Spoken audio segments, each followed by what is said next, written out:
जर शरीर आजारी पडू शकतं, ताप येऊ शकतो, जुलाब येऊ शकतात, उलट्या होऊ शकतो, हार्ट अटॅक येऊ शकतो, जे काही होऊ शकतं, तर मनसुद्धा आजारी पडू शकतं. त्यालासुद्धा अधिकार आहे. सध्याच्या वातावरणामध्ये, ताणतणावामध्ये मन नक्कीच दिवसेंदिवस कमकुवत होत चालले. म्हणून खचायचं नसतं. मनाला जर समजा बळ हवं असेल तर ते मन मोकळपणे मांडता आलं पाहिजे. आणि ह्याच संकल्पनेने आम्ही श्रवणालय द लिसनिंग स्पॉट भारतातला हा पहिला उपक्रम आहे जिथे तुम्हाला ऐकलं जाईल. मन जेव्हा मोकळपणे मांडलं जातं तेव्हा त्याला एक हलकेपणा येतो. अनेकदा असं होतं की आपण कोणाकडे सांगत नाही आणि म्हणतो ना, मन दाबलं जातं दाबलं जातं दाबलं जातं आणि तुटतं. तर या दबलेल्या मनाला आमच्यासमोर मांडा.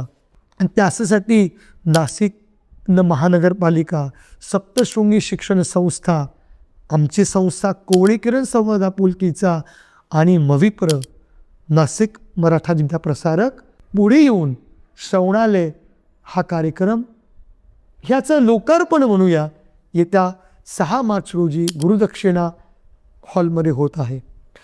वेळ आहे संध्याकाळी 4:30 ते 8:30. आवर्जून या आणि काय संकल्पना आहे ती जाणून घ्या. पण मी नक्की सांगेल, आम्ही आता तुमच्यासाठी उपलब्ध आहोत. तुमचं मन मोकळं करा, आमच्याकडे मांडा, नक्कीच बरं वाटेल. धन्यवाद.